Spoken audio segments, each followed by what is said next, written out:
কেউ কেউ তো কাঁচা যুক্তি দেয়, এমন কাঁচা যুক্তি সুবহানাল্লাহ, মূর্খতার লেভেল যে কোন পর্যায়ে। বলবে আমরা মাজারে আসলে সেজদা দেই না, তাহলে কি করি? কপালটা মাটিতে ঠেকাই এবং পবিত্র ভূমিতে চুমু খাই। সুন্দর যুক্তি। আমরা সেজদা দেই না, খালি কপালটা মাটিতে ঠেকাই আর পবিত্র মাটিতে চুমা খাই। বাহ, কত সুন্দর যুক্তি। অথচ আরে জিজ্ঞাসা করেন সেজদা এটা কোন ভাষার শব্দ? বলতে তো পারবে না মূর্খ, তাও যদি বেশি পারে তাহলে বলবে এটা আরবি শব্দ, যদিও মূল উচ্চারণ হলো সাজদা, বাংলায় এসে হয়ে গেছে সেজদা। ওই ভাষা চেঞ্জ হলে অনেক সময় উচ্চারণটা একটু এদিক সেদিক হয়ে যায়। যেমন ধরেন আমরা রমজানে শেষ রাতে কি খাই? সেহরি খাই বলি, আসলে মূল শব্দ তো সাহারি, তাই না? কারণ সেহের মানে তো জাদু, তাহলে সেহরি খাই মানে জাদু খায়া ফেলাই। রাত 3টায় ওইটা ধুমায়া জাদু খাই, আসলে জাদু তো খান না, আপনারা শেষ রাতের খাবারটা খান। তো এখন ওই মনের মধ্যে আসলে ওইটাই থাকে, মনে জাদু টাদু থাকে না। এই জন্য কেউ যদি বলে সেহরি খাইছি, তাহলে তারে নিয়ে কেউ ভুল বুঝবে না বা কোনো হুজুরও কোনো ফতোয়া লাগিয়ে দেবে না। ওই অনেক শব্দ একটু উচ্চারণ এদিক সেদিক হয়ে যায়। যেমন চিটাগাং এলাকায় গেলে দেখবেন তারা এলেম না, তারা শব্দ কিছু শব্দ এদিক সেদিক বলে, যেমন জাহালাত না বলে জেহালাত বলে, সাহাবা না বলে সেহাবা বলে। এগুলো অনেক সময় উচ্চারণ একটু এদিক সেদিক হয়ে যায়।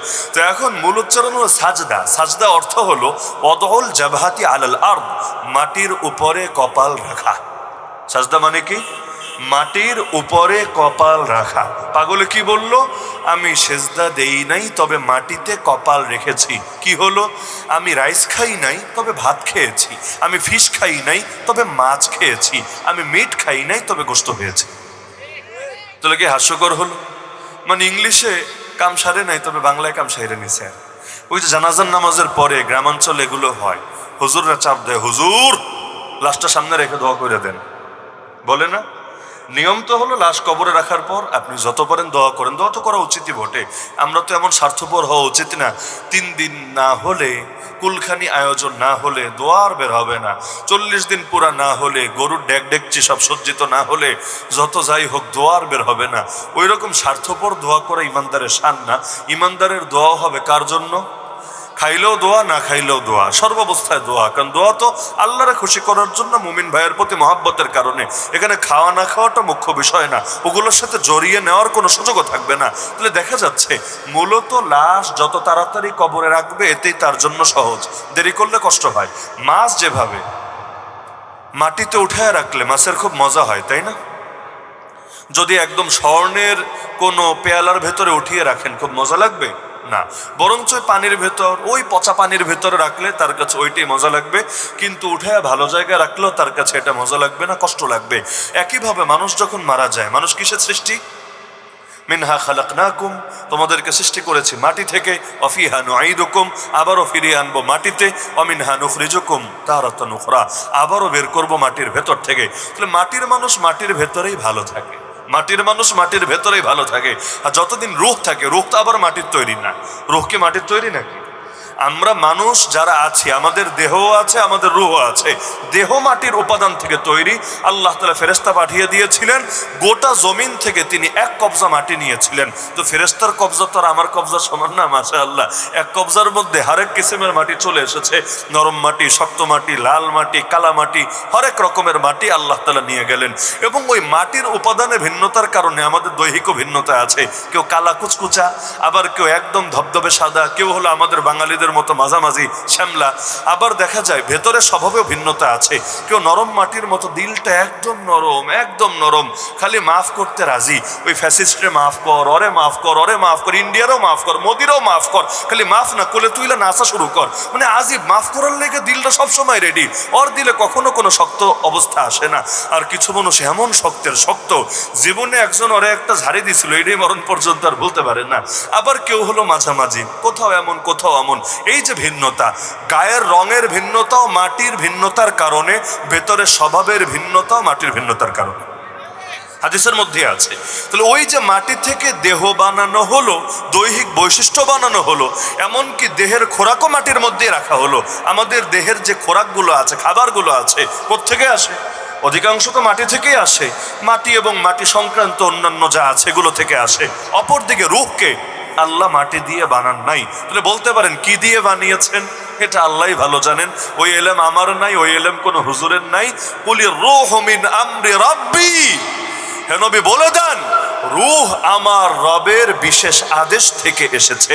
তো রূহ এটা এই জগতের কোন উপাদান দিয়ে বানানো হয় নাই, এটা বানানো হয়েছে ঊর্ধ্ব জগতের। ঊর্ধ্ব জগৎ বুঝেন তো, ঊর্ধ্ব জগতের কোন উপাদান দিয়ে, কিন্তু সেই উপাদানটা কি এটা আল্লাহই ভালো জানে।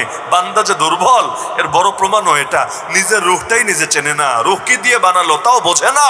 সুবহানাকা লা ইলমা লানা ইল্লা মা আল্লামতানা। আল্লাহ যতটুকু ইলম শিক্ষা দিয়েছেন এর বাইরে কোনো ইলম আমাদের নাই। ইন্নাকা আনতাল আলিমুল হাকিম, আপনি সকল ইলমের অধিকারী, সকল হিকমতের অধিকারী।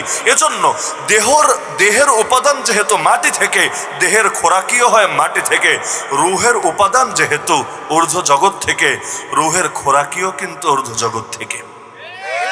এজন্য বেশি খাইলে রূহের খোরাক আসে না, বেশি ঘুমালে রূহের খোরাক আসে না, উল্টাটাই আবার রূহের খোরাক আসে। এই যে রোজা রমজানের দিন আসছে না, রোজা রাখবেন তো ইনশাআল্লাহ?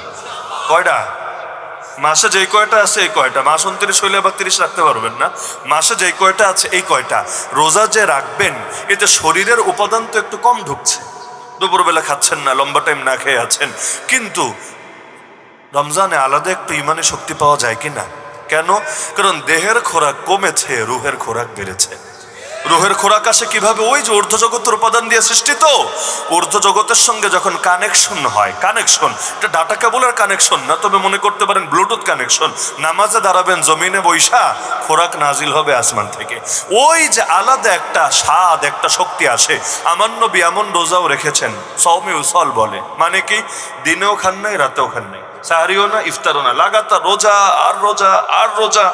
সাহাবীরা রাখতে চেয়েছিলেন, নবী না করেছেন। খবরদার, আইয়ুকুম মিসলি, আরে তোদের কে আছো আমার মতো? আবি তুইন্দা রাব্বি ইউতাইমুনি ওয়া ইয়াসকিনি, আমি আমার রবের সঙ্গে রাত কাটায় দিই, রবি খাওয়ায় রবি পান করায়। কিভাবে? এই খাবার আসমান ফুটা হয়ে নাজিল হওয়া খাবার না, দিলের মধ্যে ইবাদতের এমন মজা, এমন স্বাদ ঢেলে দেয়, আরে খাই নাই অনুভূতিও থাকে না, বরং খেলে যত ভালো লাগে এর চাইতে আরো মজা লাগে দিলে সেই খোরাক পেয়ে গেল। তাহলে রুহের উপাদানও আলাদা, রুহের খোরাকিও আলাদা। এজন্য রুহকে শক্তিশালী করতে চাইলে শরীরের একটু দুর্বল করা লাগে, তাই না? এই যে নামাজ পড়তে গেলে দেখা যায় শরীরে একটু চাপ যাচ্ছে, রোজা রাখলে আরো বেশি চাপ যাচ্ছে, হজে গেলে তো আরো অনেক বড় চাপ যাচ্ছে, আর জিহাদে গেলে তো কথাই নাই, একেবারে শরীর কাইটা কুইটা শেষ হয়ে যাচ্ছে। কিন্তু যত আঘাত আসবে শরীরে সমস্যা নাই, যদি ঊর্ধ্ব জগতের সাথে কানেকশন হয়। মোবাইল যেমন কারেন্টের সঙ্গে তার দিয়া লাগায় রাখলে যতক্ষণ লাগা থাকে খালি চার্জ হয় আর চার্জ হয় আর চার্জ হয়, এমনকি অল টাইম লাগায় রাখলে 100 নিচে আর নামে না, 100তেই বসে থাকে। তো দিলের কানেকশনটা হার ওয়াক্ত আল্লাহর সঙ্গে লাগায় রাখলে আলহামদুলিল্লাহ ইমানের শক্তিও কমে না। এজন্য আমার নবী একটা সেকেন্ড, 1.5 সেকেন্ড রাখেন, একটা পলক, একটা মুহূর্তের জন্য এই কানেকশনকে নষ্ট করতেন না। কানা ইয়াযকুরুল্লাহ আলা কুল্লি আহইয়ানিহি, তিরমিজিতে হাদিস আছে, আম্মা জান আয়েশা রাদিয়াল্লাহু আনহা বলেন, আমার রাসূল প্রত্যেক মুহূর্তে আল্লাহর জিকিরে ডুবে থাকতেন, প্রত্যেক মুহূর্তে, এমনকি ঘুমের ভেতরেও। কারণ আমি আপনি ঘুমালে চোখও ঘুমায়, দিলও ঘুমায়, তো নবীরা ঘুমালে চোখ ঘুমায়, দিল ঘুমায় না, তখনও জিকির চলে আর চলে আর চলে।